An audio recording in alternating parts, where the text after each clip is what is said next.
down anything inside that Jeep, and this worked really well, and it fit, and I can still move the seat all the way forward and all the way back without it, you know, knocking it off the mount. So it works for me.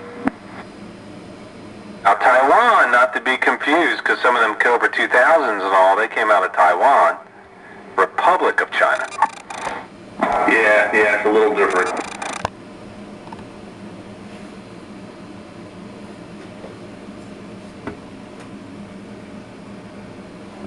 A lot of people pass up those Taiwanese radios thinking, you know, they're made in China, but that was different. That was even before Philippines, when the unit then started producing there.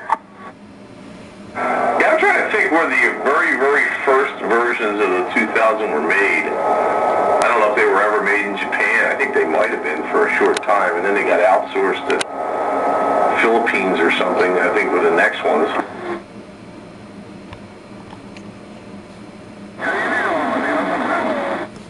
Oh no. Oh no, what? I'm just throwing in an oh no. Oh, okay, an unscheduled oh no. Oh, that's right, unscheduled. Spontaneous. It just came out. I just looked in the back of this radio, this Cobra 139 XLR, which this was 1977, 78 vintage, and it was made in Japan. Yeah, my Regency is 123 here is Japan. Yeah, this was a real honest-to-God Uniden, made in the Uniden factory in Uniden, Japan. Oh yeah, there is such a place? No, I'll just say that. Ah, you could have let that go as a CB myth. Yeah, there you go. Yeah, it started. CBs are made in Uniden, Japan. Oh man, I would have ran with that. And there's another town over the other side of the mountain called Cybernet, Japan. That's right next to Yezu, isn't it? Yes. The Yezu's there. Well, Yezu has a twin cities. There's a river in between. It's Yezu on one side and Musen on the other. There you go. Got a river in between. You see that? It's all coming together now. I like it when a plan comes together. Yeah, that's right, in the same province as Kawasaki. That's right, the Kawasaki Prefecture. Yeah, they're right across the river from Yamaha. Down the road from Honda. Across the way from Hyundai. Oh no, wait, different country. Yeah, they're across the, what would that be? South China Sea? Something like that. The Yellow River?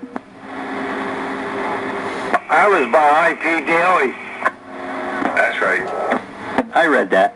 Did anybody see that YouTube video of that Asiatic flight, of that broadcast on the news from KTV out in California? Oh my God, was that funny. Is that the one that crashed? Yeah, the four pilots were Sum Ting Wong, Wee Tu Lo, the third pilot was, oh crap, I can't remember the third one. Yeah, and I can't believe that the news people didn't catch that. Oh, Ho Lee Fook and Ding Dang Ow. I mean, I can't believe anybody is so, like, isolated in their minds or whatever that they didn't see that for what it was, like, instantaneously. Dude, that was so funny. I saw that and lost it. And they actually announced it with a straight face like they didn't know. Yeah, the anchor woman, she's just reading right off the teleprompter. Some Ting Wong. These major foreign news outlets take their information from the internet. Amazing. Of course, everything on the internet is true. Some Ting Wong. He was the lead pilot. From right there, you did. Oh my goodness, man, I lost it. I mean, Howard Stern would have loved, a prank call situation like that years ago when he used to do all that stuff. Oh yeah, if he could have gotten away with that hoax, oh yeah, that would have been a big score. Oh, she said it was such a straight face, but it was so damn funny. I lost it when I saw that.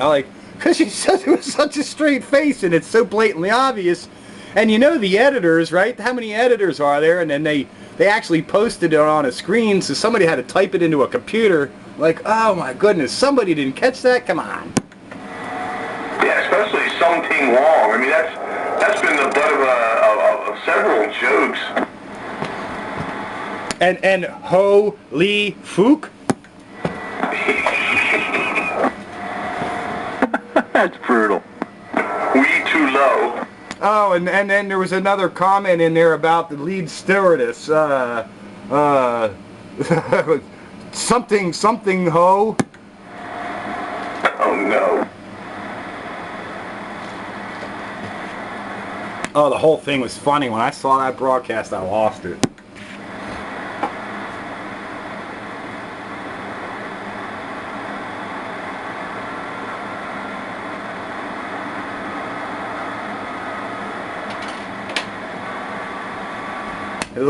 That anchor lady was just like a robot, reading it right off the teleprompter. Yeah, no emotion at all on her face. I mean, you would think if somebody caught the joke, they would show an expression, or they would go like, whoa, or crack up or something. No, this woman was like totally straight. Totally didn't get it. It was like an airplane joke, went right over her head. This one didn't crack. This one wasn't too low. This one was way over her head. The whole thing is hilarious, man. Every time I think about it, something wrong.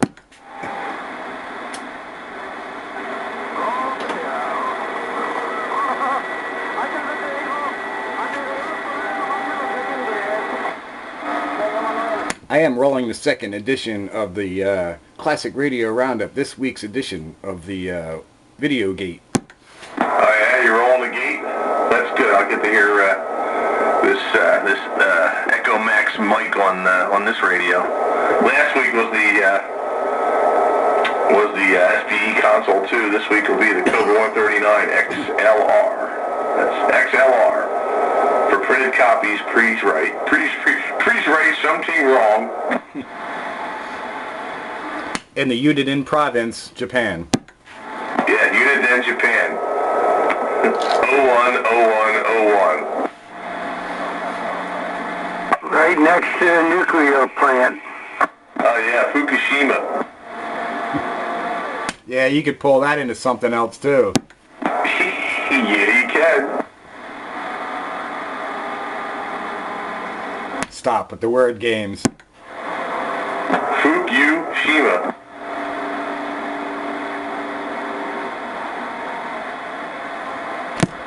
Something wrong.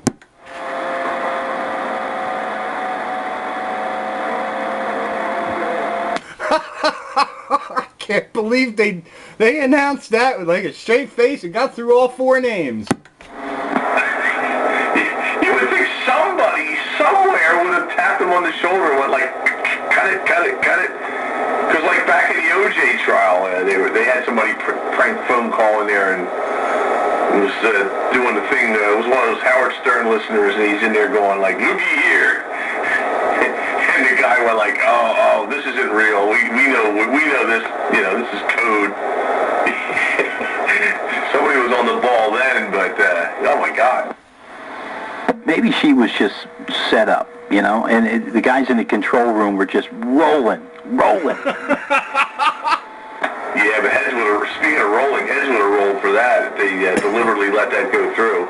Well, heads very well could, because they said they verified it with, who did they say? It's on the government, if you ask me. They said they called and verified it with the NTSA. Yeah, that's right. It was some college intern or something that was supposed to verify it. I guess he said, yeah, it's all right. Chances are he probably never called.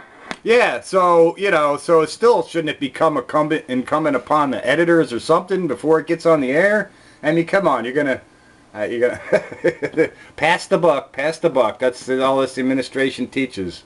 Uh-oh, this is dangerously close to... It's all Bush's fault. Remember that. That's right, it's all Bush's fault. And Congress's fault for failure to act. Congress, are they still in business? No, not right now. They're on vacation. Yeah, they're doing something. They're getting ready to pass this war resolution, which I can't believe they're actually going to do. we need to stay the heck out of there, man. There's no reason for us to be there. Just if it spills out of there and we need to protect Israel, that's one thing. Otherwise, it's a civil war. Leave it alone. Stay out. Yeah, I think we're all getting a little bit war weary. They've been killing each other for thousands of years, man. And no drone is going to stop that. No, no missile strike's going to stop it. All it's going to do is piss them off, and there'll be more jihad at us.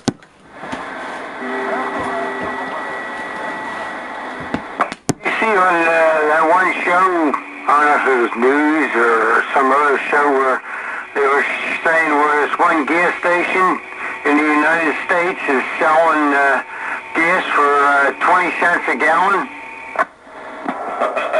It'll sell out in about 10 minutes. No, this true. The guy was taking that. If you had 2 dimes every minute before 64, you'd get a gallon of gas for 2 dimes. He's rolling the clock back, huh? As long as you're using silver currency. Right, as long as you had silver currency. Well, that's true, because the value of a dollar has shrunk so much. You know, the price of gas is still worth what the silver equivalent is worth today. Yep. They just keep devaluing our money, but the silver money's still worth the same in value. If you have a 1 ounce silver dollar, it's worth about 35 bucks. That'll buy you a tank of gas. That's what the guy was saying. That's what it was. The silver coins. Yeah, anything before pre-64. I'll have to look and see. I might have some old ones. Yeah. Up to 64, I think, yep. Yeah, pre-64 it's got to be. 64 and under 64 is still silver. Yep. Imagine a lot of people are starting to collect those just because of the higher silver content. I had a whole bunch of that, and I cashed it all in when it peaked out at $48 an ounce, man. I got rid of a whole bunch of stuff. Oh, good deal. I've been since reacquiring some stuff since the price is coming down again for the next time. All right, I switched radios. Does this sound all right, Pete? Sounds good over here on my CR123. What radio is that? That's a 2000, Taiwanese made 2000 Cobra. Doesn't sound much different than the Midland. Is that the same microphone? Yeah, I just moved the mic over. Yeah, same tone quality. Really, I mean, if you didn't say anything, I wouldn't have really noticed it. I was going to agree with that statement because, yeah, if you didn't tell me you switched radios, I really wouldn't have known. Well, that says something, man. Those Midlands go for like 15 bucks. Oh, yeah, they're cheap because, you know, they're like, they're common, they're so common, you know, it's like, you know, you're going to pay for an old vintage Porsche, but an old Chevy, nah. 64 Kennedy halves are worth $32. There you go. I had to steal one of those, and I gave it away. It was during the Vietnam era, and my buddy said, oh, you shouldn't have given that away. It was worth a lot of money. What? A steel $half? No such thing. There were some steel coins made. I think it was during World War II they did that. Yeah, the 1943 penny. That was it. Didn't they make a steel nickel too? I don't think so. No, they made silver. The nickels were made out of silver in 43 and 44. They have a higher silver content, so they're the nickels to grab. And the steel was the pennies, but it was a zinc-plated steel penny. Yeah, who knows? Maybe it was a copier or something. I don't know. He's like, oh, you shouldn't have given that away. I got the red book over here, and I can give you the exact content for whatever year. From 65 to 70, the $half were like pretty much 60-40. There was still silver in them. Well, when the Vietnam War peaked, like 68 or 69? Yeah, but the silver dollars were like 60-40. I can give you the exact content. I'm getting my book. It's either in the steel $half. Kennedy. And you're listening to Classic Radio Roundup. Roundup. Yeah, I know what you're talking about, and I've been a coin collector long enough to know that unless there's some odd, like somebody just copied it or something, there's no minted steel $50. The penny, yes. Hang on, I got my book here. Alright, we're making me feel better because he tried to rub it in my face one night.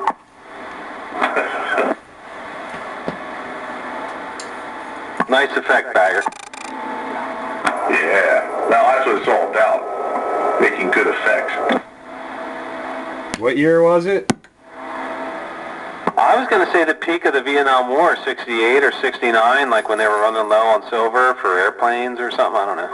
No, from 65 to 70, they were what's the rest of content? Hang on.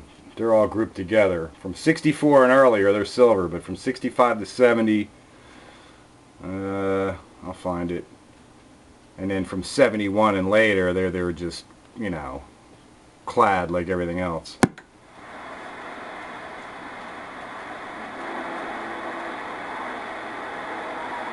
There it is. 64 was 0.361 ounces of silver.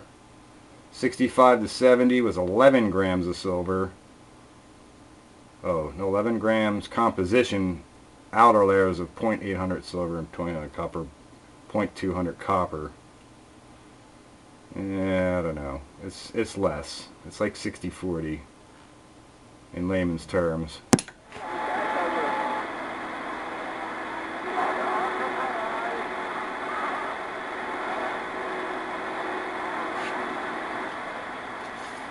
What's 64 times 50 cents?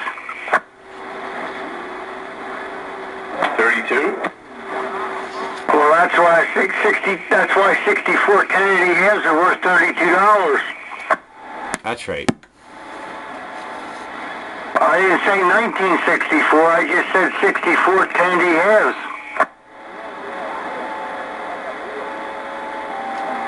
I like the Franklin halves. I've always thought they were cool. They're from 48 to 63. Yeah.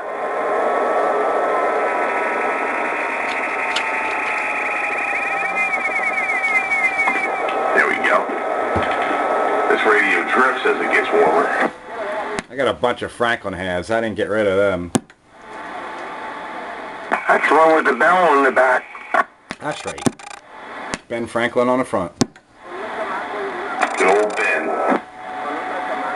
A true patriot. Bend over.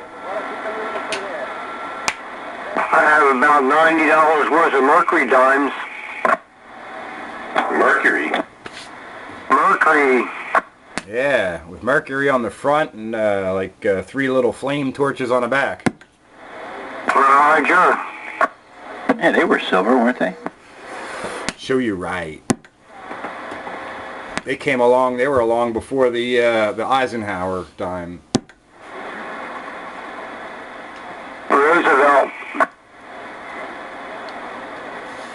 Roosevelt. Roosevelt's not a dime. Eisenhower is.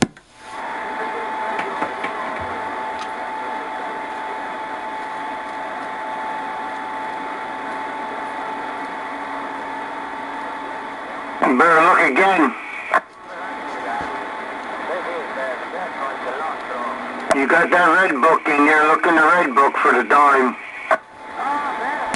Who do you say it is? Oh, it is Roosevelt. 46 to date, Roosevelt. Sure looks like Eisenhower to me. Well, you better put your glasses on. Anyway, yeah, it's the Roosevelt dime. Eisenhower, yeah, not where's Eisenhower at? He's on something. Silver dollar. That's right.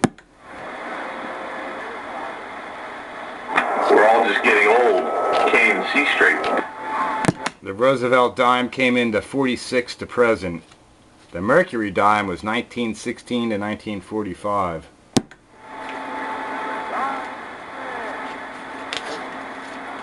Before that was the Barber or Liberty Head dime, 1892 to 1916. 75 Pete Barber dime. That's correct.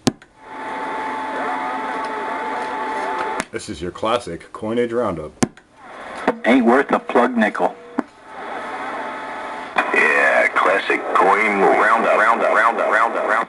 Well, if you have a 1892 Liberty Head dime in AU 50 condition, it's worth 75 bucks. About a $5 gold piece. Yeah, that all depends.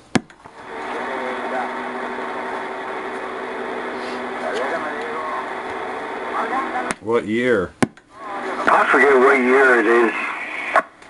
That's when a shave and a haircut was 2 bits. That's right. 2 bits is a quarter.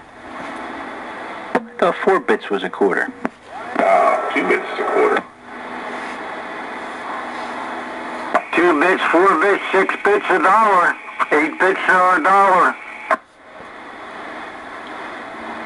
Yeah, a bit is 12.50, right? Cents? Yeah, of course there's no denomination there. But the smallest one you could have done would have been in a quarter. 2 bits is a quarter. Yeah, and there was a time there was a 3-cent piece, and a nickel was called a half dime. I don't remember ever seeing a 3-cent piece. When was that out? Very short period of time. It's in my book, though. Hang on. That's got to be worth some money, because it's got to be pretty rare. Yeah, I want to say it was right around the Civil War. I got it in here. Hang on. That's as crazy as a $3 bill. Well, I'm just saying, in our history, there was a 3-cent piece. Oh, and half cents. There were half cents.